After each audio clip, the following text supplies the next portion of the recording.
Hey, everybody. Hey, I am so excited that you are here today.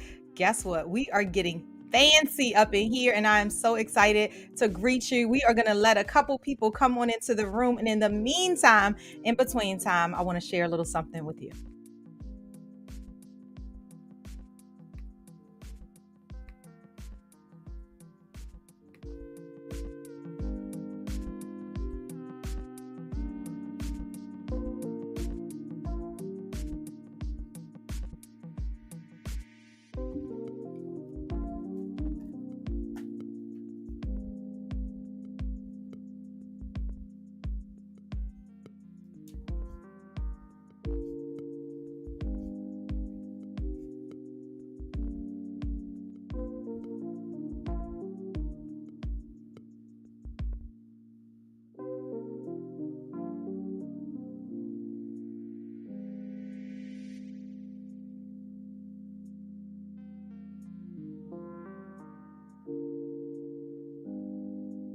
Oh, we are absolutely fancy today. I'm so excited. First, let me give a super shout out to Andy Lyons. Did you guys see that interview yesterday where Andy had me live on LinkedIn, on YouTube, and on Facebook? Oh my goodness. If you did not see it, you missed a treat. Make sure you go back and take a look.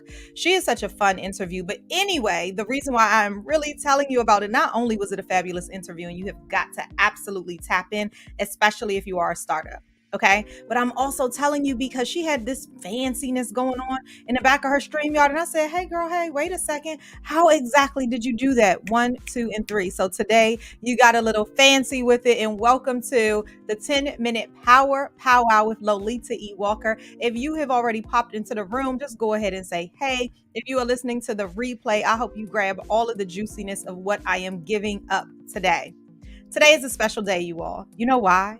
Because yes, you already know I'm running for office for the Board of Education for Prince George's County Schools, District 9. Yes, I know you know. However, today is my first campaign launch. Like this is the campaign launch tonight at 6:30, and I'm so excited about it.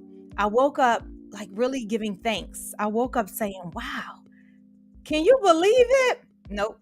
I woke up thinking expansively, but I also woke up really thinking about I've really got to be inside of the role where we set renewed policy. You know, here's the thing. I know you've seen all the shootings that's happening across the world and particularly in the US.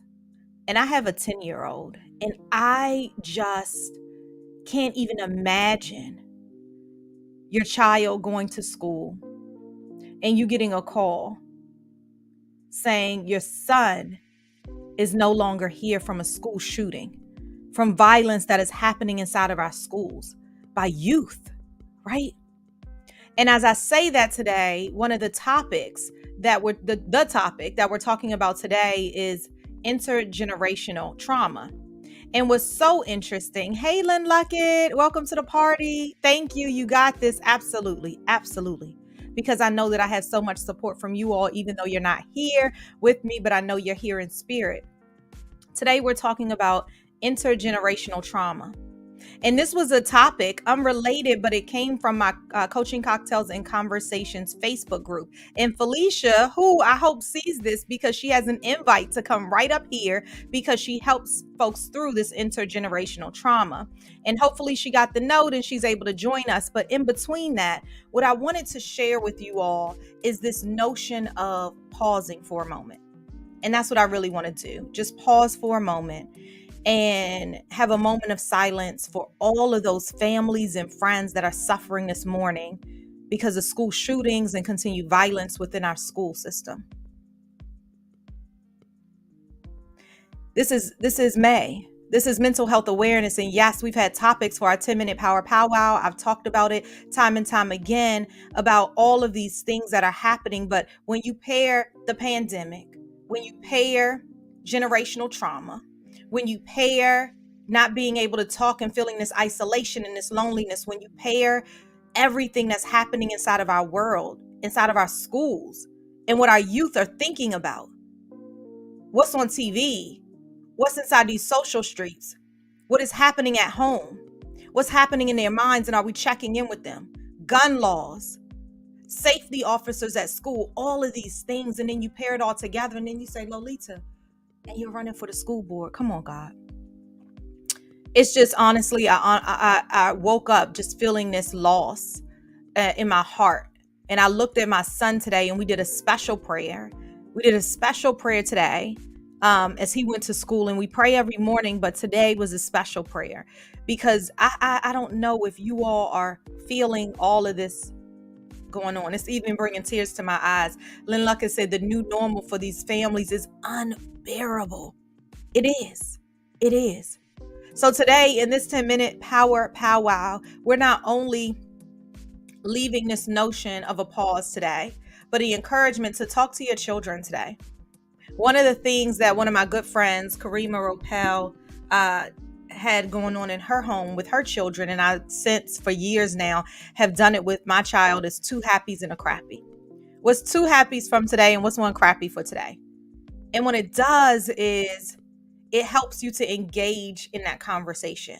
We can break generational curses, y'all. Today we're going to talk about intergenerational stigmas and trauma and how you're seated in those and then how you live and overcome those. But just with everything that's going on right now, I love to really talk about how you're talking to the folks that are in your home. This is one way to kind of break the stigmas that's really attached to this trauma that can be generational. And this is at work, at home. This is with your employees. This is with your peers. What's 2 happies and a crappy? Hey, let's go to lunch. What a great conversation starter, right? 2 happies and a crappy that's going on at home, at work, at school. And don't judge them, right? These are things that are seated with folks, and listen intently, because sometimes, especially with our youth, like sometimes you get to hear some stuff that you never would have heard before. Then you get to celebrate their wins without judgment. And then you get to lean into what they think might not be going well. I even use it with my clients. What's 2 happies and a crappy? Let's get started. What's your 2 happies and a crappy? What if you would ask your peers that? They'd be like, really? Yeah, I want to know. What's 2 things that's going well? And then really embracing where it is that you are and recognizing that, yes, things happen generationally, but what if you could break that curse? Because you can, right? Sometimes we have to recognize that other people are going through things. And then as they talk about their 2 happies and a crappy, or as you're listening and you're like, this thing keeps on coming up. The greatest friend is somebody that's able to not only tell you the great things, but also be like, hey, you know what? You keep on saying this thing over again. Are you okay? And listening to it. Today, I'm talking about communication. Today, I'm talking about leaning in. Today, I'm talking about really coming in with a different frame of mind when you're talking to your children, when you're talking to your peers, when you're talking to your Facebook groups and your community on YouTube and your community on LinkedIn, when you're talking in your socials, when you're talking to your employees with intention. Take a moment to pause, because there's so many people that are struggling right now. And sometimes we don't even know. And sometimes we do know that people inside of our circle are struggling, but we turn the other cheek because we just don't have time. What if you challenge them on it? Like, hey, wait a minute. Slow down for a minute. I'd love to talk to you. What's up? Talk to me. Make some time. So that's the piece that I really wanted to talk to you all about today. And look, it's already 10:11. Can you believe the time? So today, listen, today was all about intergenerational trauma. And though we don't get into all of the juiciness right here because it's only 10 minutes, I did want to leave you with thinking about everything that's happening inside of our world. It's just so unbelievable. So keep in prayer all of the families and the loved ones that are affected by these deaths and these school shootings. Talk to not only your employees, but they have children. You don't know what it is they're thinking about, what it is that they brought into work with them. If you see something, then say something. If something feels a little off, give yourself permission to you scoot back a little bit, right? All right, you guys, I hope that you enjoyed this session, and I'm heading on over to my Facebook group. So I'm going to stop this one, then I'm going to start another one, and let's have a juicy conversation, you guys. Bye.